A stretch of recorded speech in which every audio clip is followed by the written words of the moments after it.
challenge. I'm doing a song a day challenge. I will also drop a song at the end of the video. I drop 7 songs on Friday. Every Friday, 7 songs. So, link in the description if you want to check that out. Link in the description if you want to check that out. Okay. You know, I realized a shift I'm gonna make is being more direct with my titles. The criticism some people have had is like, it's a bit misleading. I'll be like fast and aggressive ASMR, and then they come in and it's just me rambling. I mean, I try to be fast and aggressive.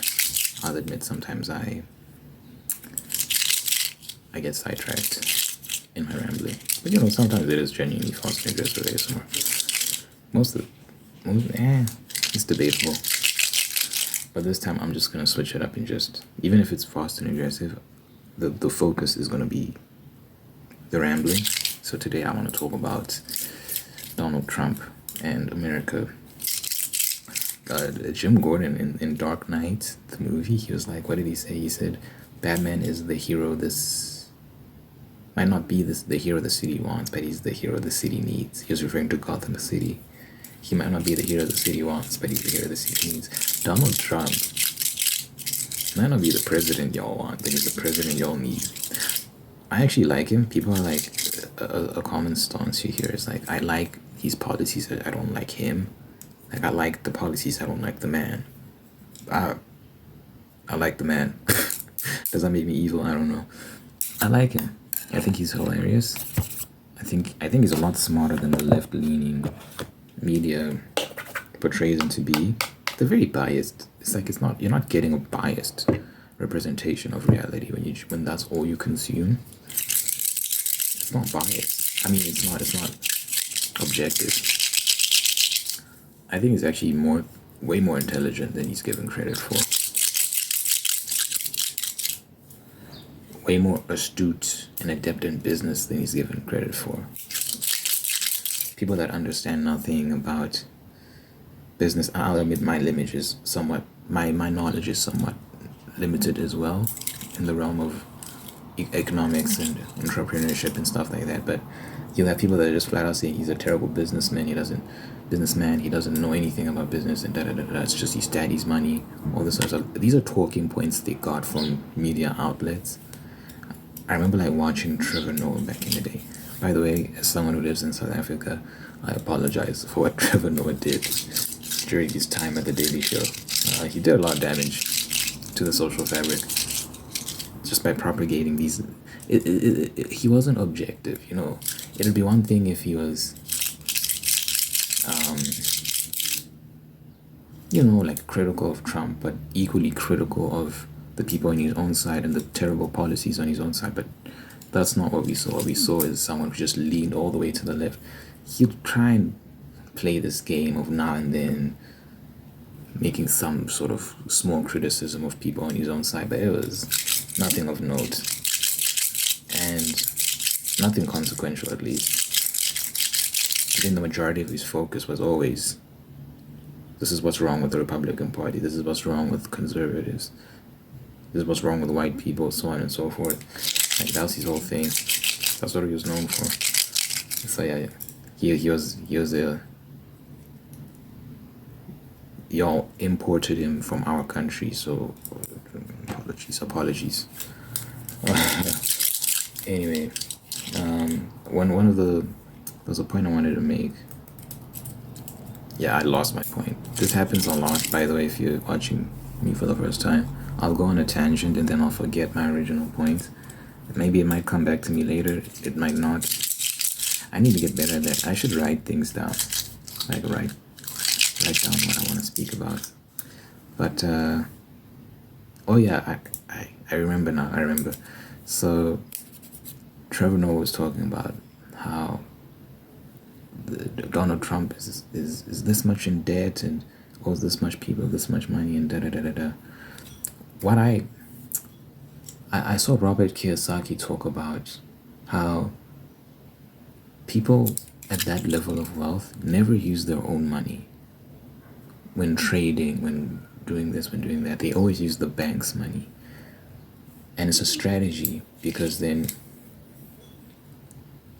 if you take out a loan from the bank, the bank gives you money. So there's a simple example I remember someone giving where you get a loan from the bank, so you don't use your own money. You get a loan from the bank, you buy a house, you rent it out, and then you don't spend that money, you just keep that money, and all that rent money you're getting, you use it to pay off your loan until the loan is paid off, and then eventually you can have a surplus, and now you're earning a profit, and you never spent a cent. You never spent a cent. So really the bank gave you free money, and you're just getting richer and richer and richer and richer and richer that way, right?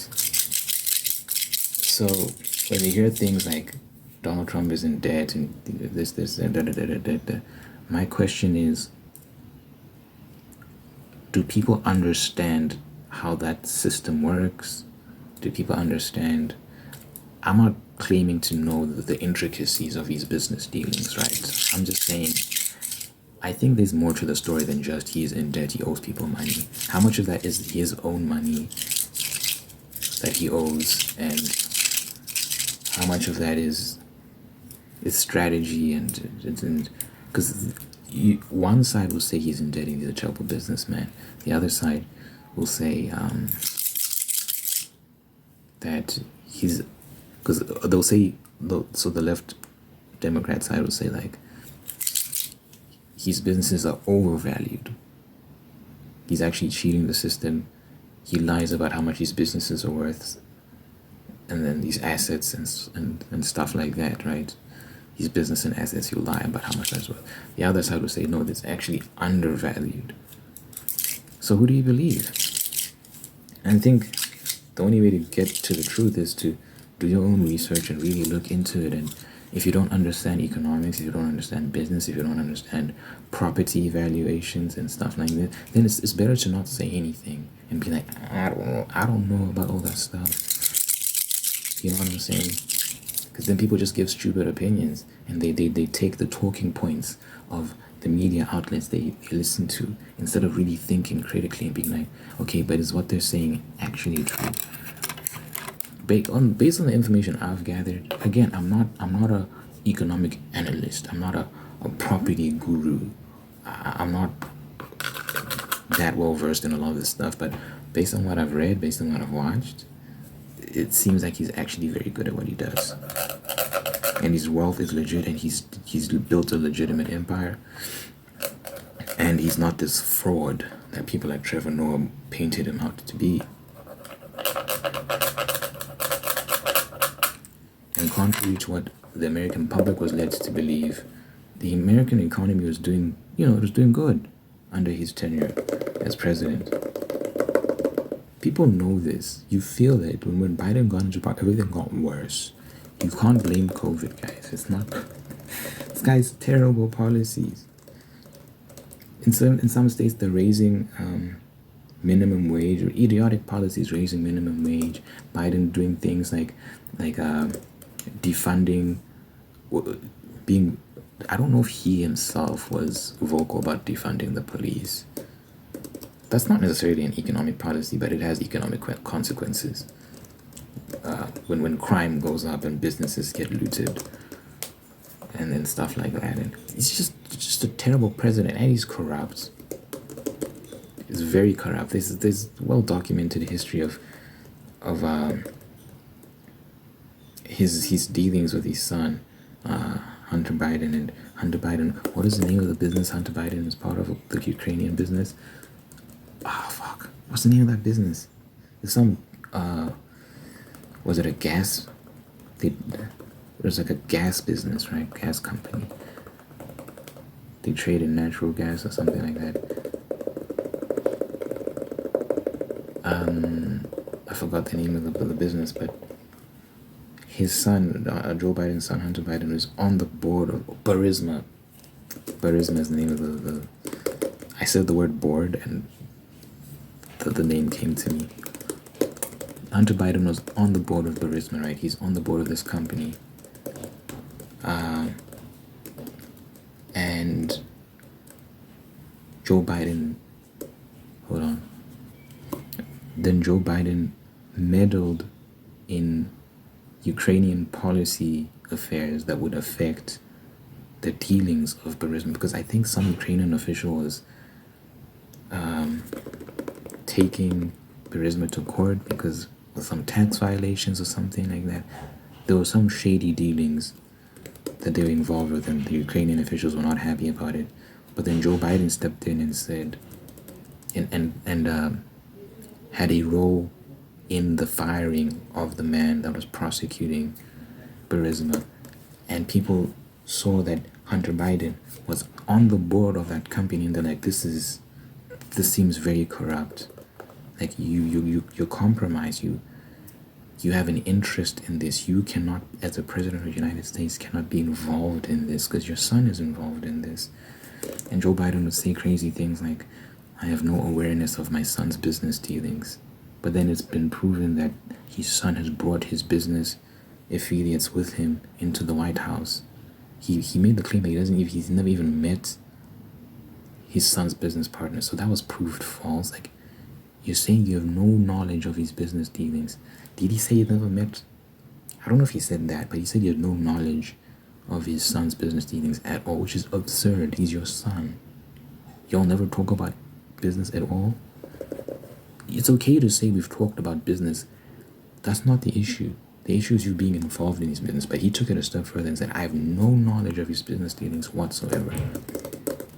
But then it was proven that his son's business partners had gone to the White House. They'd been in the White House, probably met the president. I think they met the president, obviously. It's like, this guy's lying. He's lying to the American public.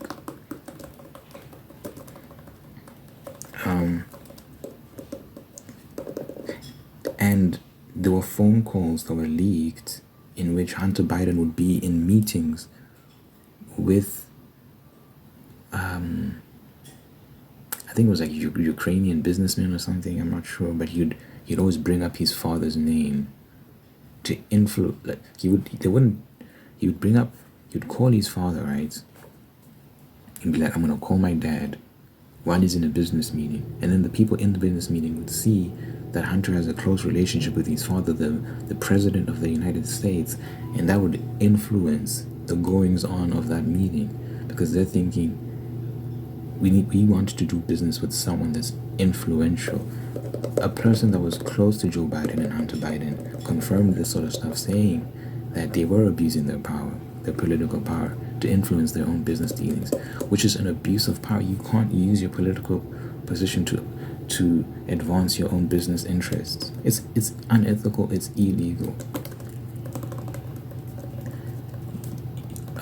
It's a conflict of interest. What you should be doing as president of the United States, right, is focusing on getting your job done for the American people, right? For the people of your country. Not using your time and resources to further your own business interests. It's illegal. He should be in jail. But it's funny, the double standard. Like, guys, this is well documented stuff, and there's so much evidence. So again, it depends who you listen to. Because if you go onto like CNN, MSNBC, all these left-leaning networks, they'll say there's no evidence to prove Joe Biden's corruption. Joe Biden. There's a rapper called Joe Biden. I mixed the two up. Well, no, he's not even a rapper anymore, he's a podcaster. But anyway,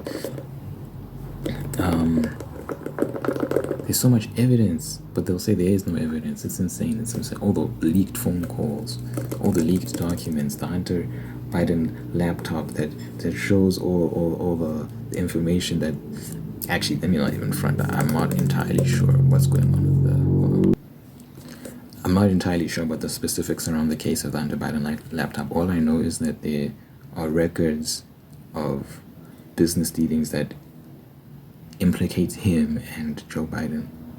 Yeah, Joe Biden. I almost said Joe Biden again. I'm not entirely sure what exactly the hubbub around the Hunter Biden laptop is. I don't want to front like I understand that. But anyway, so this guy's corrupt, guys. He's corrupt, and he's destroyed that country, and he's weak. He's a weak president. He's got a weak foreign policy that has compromised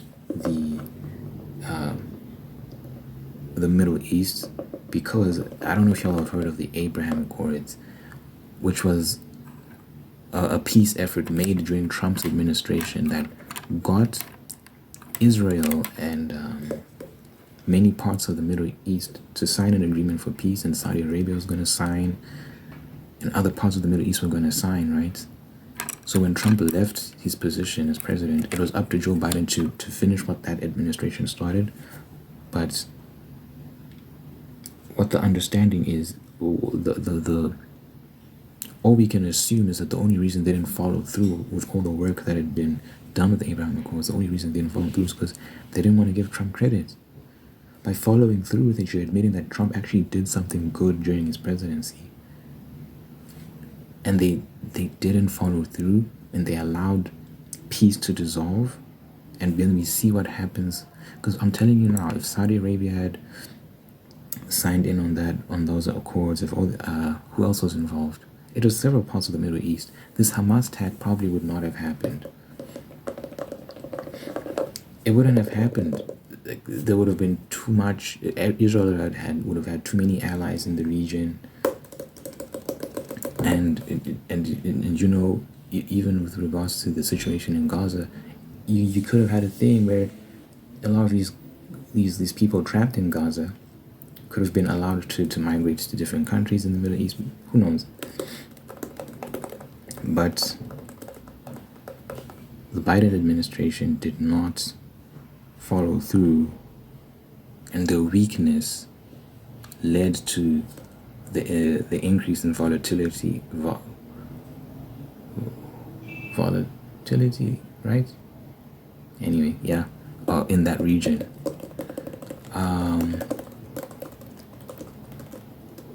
It's truly tragic, man. And then you see his dealings with Ukraine and how he's been weak in that regard. Like, he's compromised. He's been doing business with these people. He's so corrupt, bro.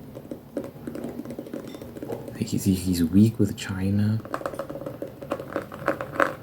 And these people, they smell blood, man. They can sense the weakness, so they're more brazen in their advancements and in poking the bear. A lot of this stuff was not happening under Donald Trump. China was not as brazen, and we're seeing China now making plans to attack Taiwan. They would not be doing this so openly if Trump was there. There was an understanding. Trump was way more stern and way more willing to do what needs to be done, and he wasn't as willing to just engage in unnecessary war as well. It's funny how things have flipped, because it used to be the liberals, the Democrats, that were like the peace-loving party, right? We want peace, we want peace. It's funny how that's kind of 180. Now it's the Republican, well, in politics there's the term neocon, which means neoconservative. So your Nikki Haley's, to an extent Ron DeSantis, Chris Christie, Tim Scott, Lindsey Graham, many more, who are just calling for war all the time, especially Nikki Haley. She's insane. She loves war.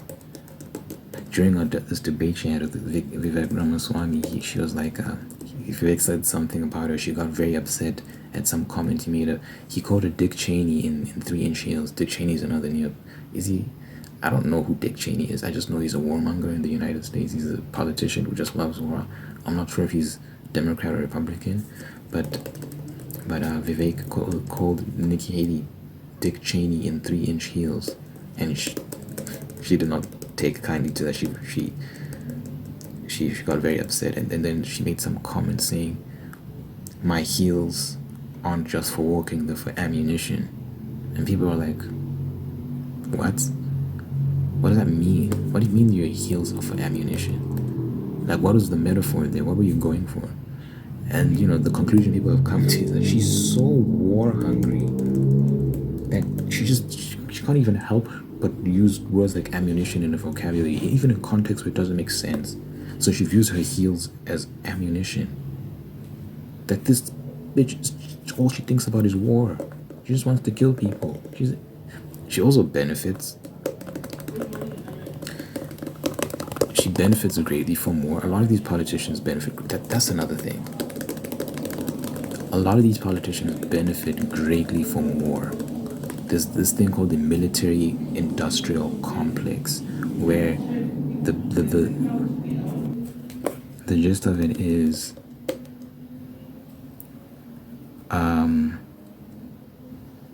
these politicians, they start wars in countries through underhanded tactics. They make up some excuse.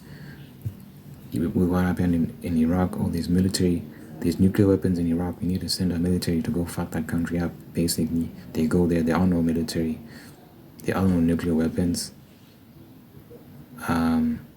but there's oil, and it allows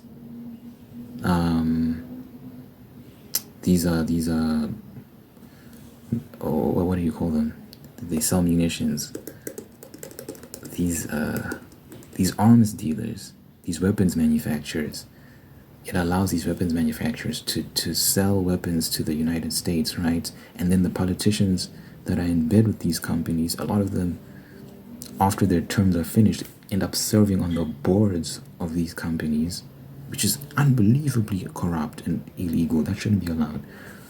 Those politicians, they get some of the profits these weapons manufacturers get when they sell the weapons to the United States in order for them to fight these wars, these endless wars. So people like Nikki Haley, it's been documented that she's in cahoots with a lot of these companies. So when she says we need to go to war, we need to go to war, we need to go to war, it's because she's going to get money from going to war.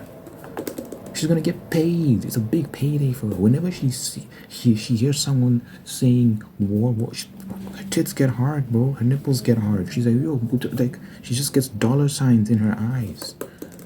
She's thinking like, oh, payday, payday. She's not thinking innocent children, people getting blown up, whatnot. Which is hilarious. When the Israel-Hamas conflict kicked off, she was saying to Israel, she's like, finish them, finish them, finish them. I'm like, bitch, this is not a joke. People are dying. Like, why are you so quick to... And she was calling for America to get involved. We need to help Israel, whatever. And she said something ridiculous. She said, America needs Israel, not the other way around. America needs Israel. Israel doesn't need America. But then she's also saying that America needs to help Israel because Israel needs help. And she's cuckoo. Anyway. And obviously Joe Biden as well, he's also saying that, yeah, we need to go to war. Like recently, very recently, someone asked him, is there a chance for a ceasefire in that Middle Eastern conflict? Is there a chance for the fighting to stop? He said there's no chance. There's absolutely no chance, which is an insane position to take. You're the president of the United States. How are you making that statement? You should be like, we'll see, we'll try. You can't say there's no chance. Who are you to say that? So yeah, this guy, man, all these people are compromised. And there's this concept of the bureaucratic state that runs the America, right? So it's the bureaucracy is the political class that runs things behind the scenes, and it's less conspiratorial than it sounds. It's actually quite observable. So it's you got your three-letter organizations, the FDA, the WHO, I don't know if the WHO is that's the World Health Organization, but the FBI, CIA, so on and so forth. These are the three-letter organizations these are examples of the three-letter organizations in America that actually run the country. People think it's Republican, Democrat. No, it's actually these agencies. And they influence the politics of the country. They can say, because this serves our interests, we will get this person into power. And there's many ways they go about doing that. And they can get dirt on you, and they can use their years of influence they've built over. They can use the influence they've built over many years to push people into certain positions. And an example is how we saw, was it the FDA? How they pushed all this COVID nonsense, saying that in cahoots with, I don't know if it was the FDA specifically. Obviously, the WHO had a role to play in this as well. And I wonder about in cahoots with people like Fauci, saying that we need to mandate lockdowns, we need to mandate these vaccinations, and so on and so forth. I don't know if they mandated vaccinations, but they were mandated for people who wanted to access certain facilities and certain job positions and so on and so forth. So it was mandated in a sense, and mask mandates and stuff like that. So you can see how they're running the country that way. And it's like, even if you're the president saying we don't want to do that, they can then say no. If you're the president and they're saying we're going in this direction, and you're saying I don't want to go in that direction, and then they say shut up, who's running the country?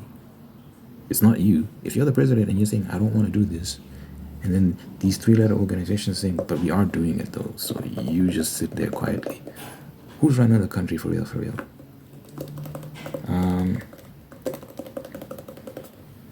It's just insane that people like Fauci had so much power during the pandemic. Power over the world. This Fauci guy was driving a lot of global policy through his recommendations.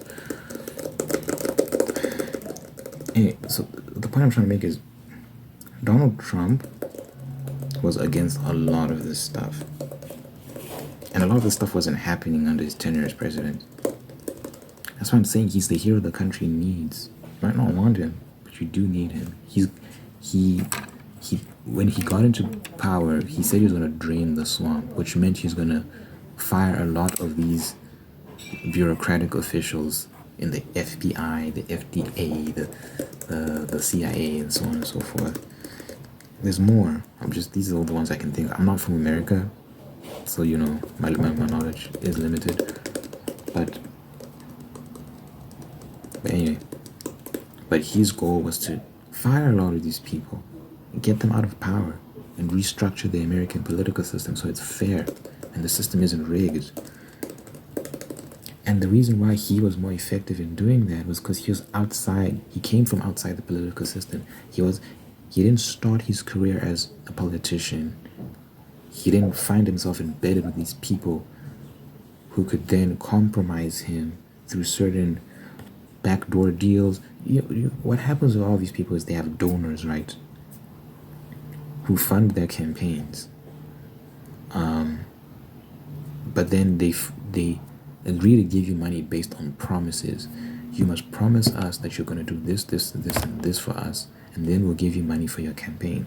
Which means the money that they use for the campaign is used for traveling, it's used for their media appearances, it's used for rallies, it's used for marketing, putting posters around the place. It's used for all sorts of stuff. For the general campaign, you're campaigning, you're marketing yourself. So these politicians, they have they have investors, they have funders. Yeah, funders, hey, that's the word, right? Funders. Yeah. They have funders who have special interests, which compromises you as a politician, because now you're serving the interests of your donors and not the people that voted you into power. So these politicians will make all sorts of promises to the people that voted them in, but then they're also making promises to the people that gave them money. And they're going to keep the promises they made to the people that gave them money and not the people that voted for them, because they gave you money. And if you don't do what you said, they're going to pull all that funding. So you're just compromised, dude. And you can find yourself in all sorts of legal trouble as well. I'm sure they sign agreements. So yeah, it's shady. So how Donald Trump was different from every other politician he was running against during that time. He had his own money. He answered to no one except himself. He came from outside that system. He wasn't playing those dirty games. He wasn't in bed with funders. with these businesses. He wasn't in bed with the bureaucrats. He wasn't in bed with any of these people. He was just a guy who was successful in his own right in the realm of business, who had his own money. He could fund his own campaigns. And he was like, I want to change this country. And he did. And he wanted to tighten up the border. He promised to build a wall. Now, I think people will say he failed, and he failed to drain the swamp. He failed to build a wall. He failed to do this and this. And people were saying all sorts of terrible things about him for wanting to build that wall. It's funny how the narrative has switched now that people are seeing the border crisis now and how bad things have gotten because of this idiot Joe Biden. This absolute fool Joe Biden, right? And these lax border policies. The border is wide open. It's wide open. People are just pouring through. People are pouring through. And Texas, I think it's Texas, they're actually trying. They put these floating fences on this body of water that's near the border to prevent people from like getting into the country via boats. And the Biden administration sent people to remove the fences. They're like, this is illegal, you can't do this. I said, we're trying to protect the border because you people aren't doing it, so we'll do it. So the Biden administration is just letting people pour into the country, hundreds of thousands of illegal immigrants every month. Every month. Hundreds and thousands every month. It's insane. Military-age men. The majority of the people entering your country are military-age men. There's very few women. Well, it's not very few, but it's more men than women and children. Way more men than women and children. How many of these people are terrorists? How can you check that? How do you know? There's no way to check hundreds of thousands of people entering your country every month. And they're just dispersing themselves amongst the country. And a lot of these people are people with specific agendas against America. Do you know how many countries around the world chant death to America? That's a normal thing for them to say in their country. Death to America, death to America, death to America. And your borders are wide open and hundreds and thousands of people are pouring in every month. You don't think that's a security risk? Are you insane? Imagine leaving your house wide open every night. Your door is open.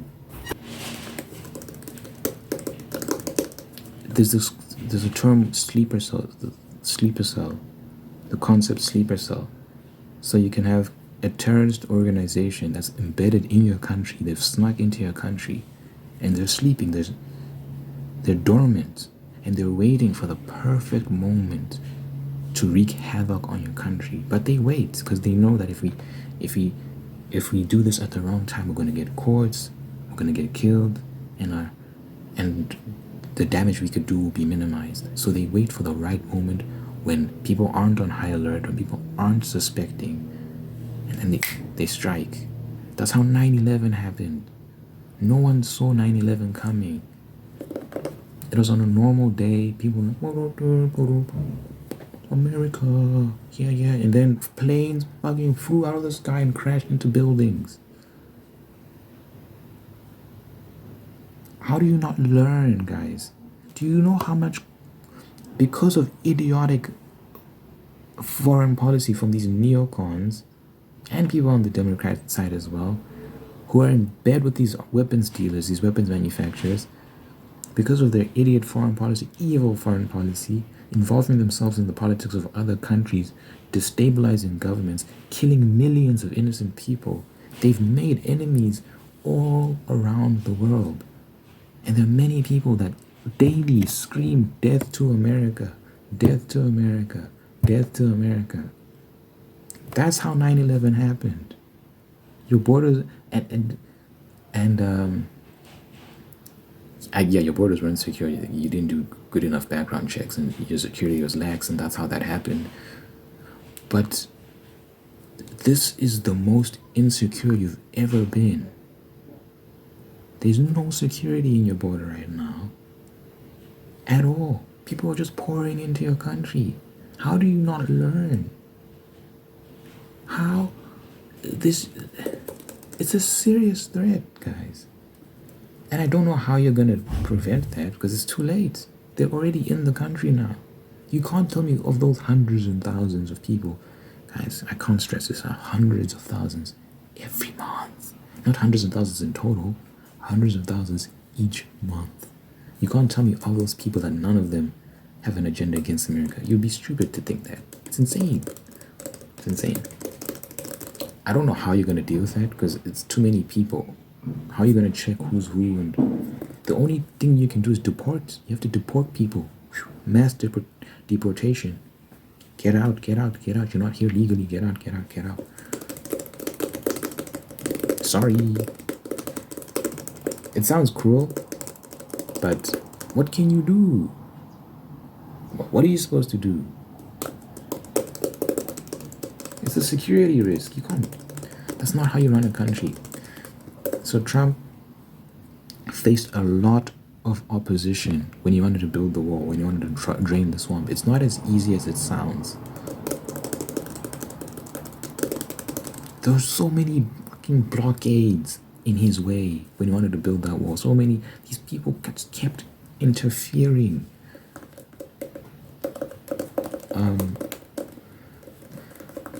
So building the wall is harder than it seems. But now it's funny, man, how the narrative switches. Now people on the liberal side, the Democrat side, are calling for a wall to be built, are calling for more border security because it's affecting them now because a lot of these illegal immigrants are coming into their states.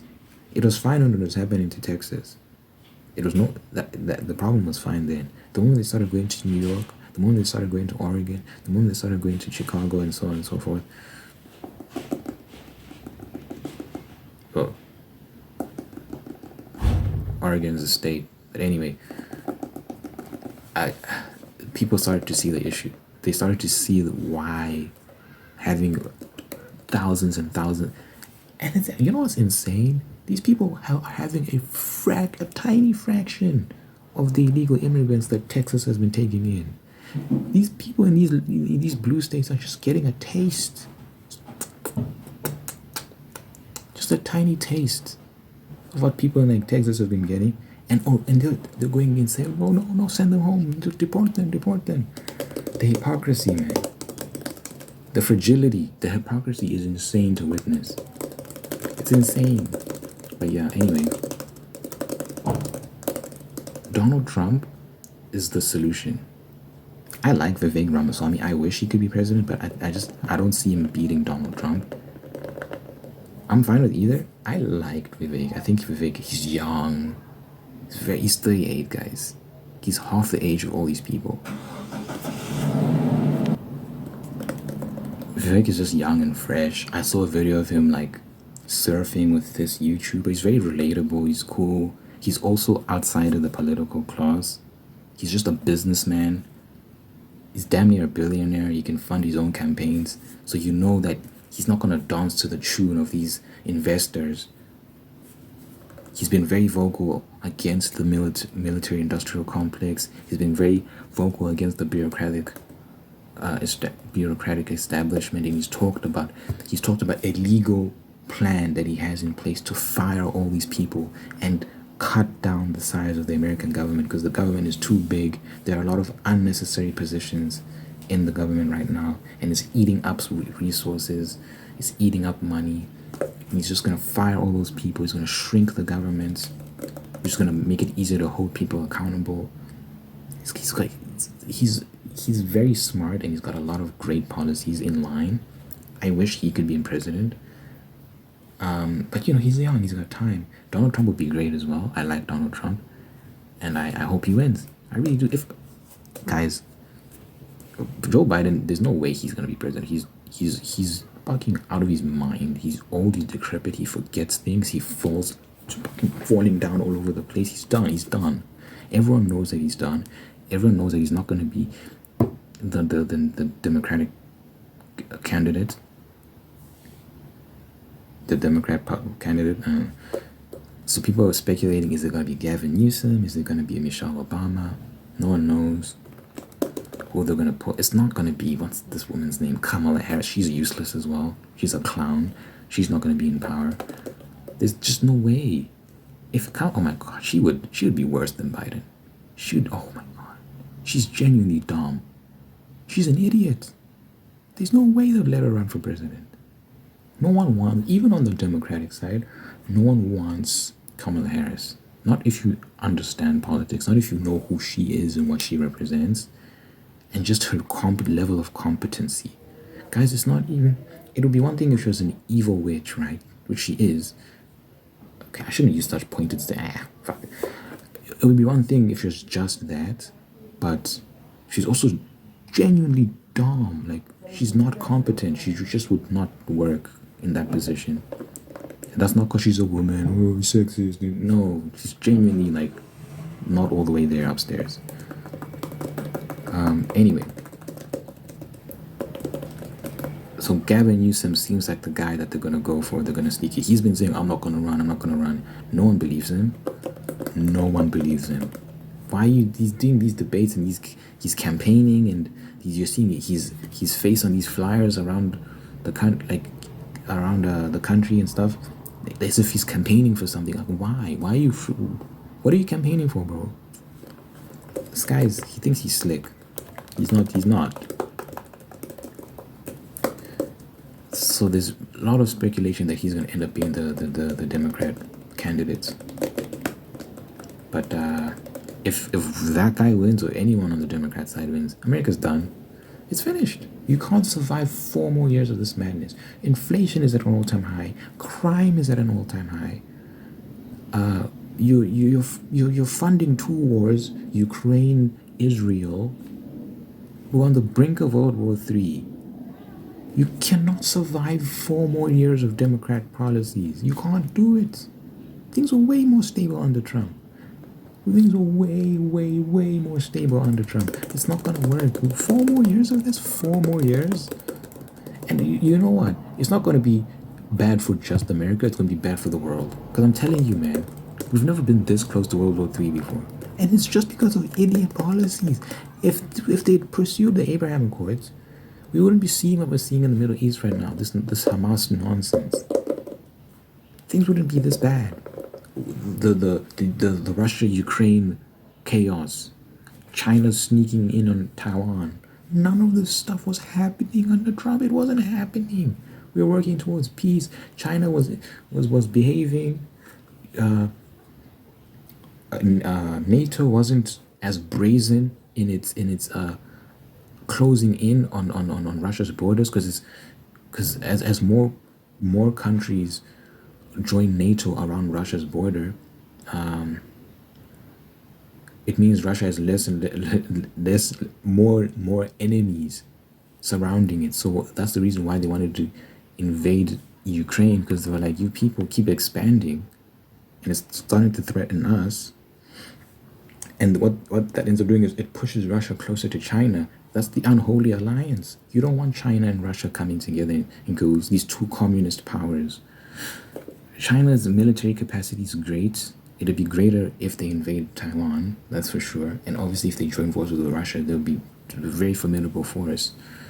You don't want those 2 people coming together. That wasn't happening under Trump. Trump hadn't, he kept them apart. He kept them happy. He kept them at least at peace. So that there wasn't this need for Russia to join ranks with China. And China would not dare to attack Taiwan under the Trump administration. It just wasn't happening. And they actually feared the man, like they actually respected him. No one respects Joe Biden. He's falling all over the place. He's a clown. He's half dead. Who the fuck respects Joe Biden? Anyway, it's a mess, guys. It's a mess. So hopefully Trump wins in 2024. If not, it's not just bad for America, it's bad for the world, honestly. Anyway, that's that on that. I like to pray at the end of my video just to impart peace and blessings. So I don't know what the comments for this video are gonna be. Oof. Am I gonna get roasted? We'll see. But dear God, thank you for this individual watching this right now. Thank you for making them whole and unique. Thank you for guiding them on a path towards peace, prosperity, purpose. Thank you for bringing great people into life who love them, take care of them, and bring the best out of them. Thank you that you're also introducing new people, maintaining the ones that are there. Thank you that you're blessing this person with the spirit of gratitude so that they can give thanks for all they have, and through giving thanks they can have happiness and contentment and attract even more blessings. So good health, long life, happiness over this person, all the people they care about, in my name of Jesus. In the mighty name of Jesus, I pray. Amen.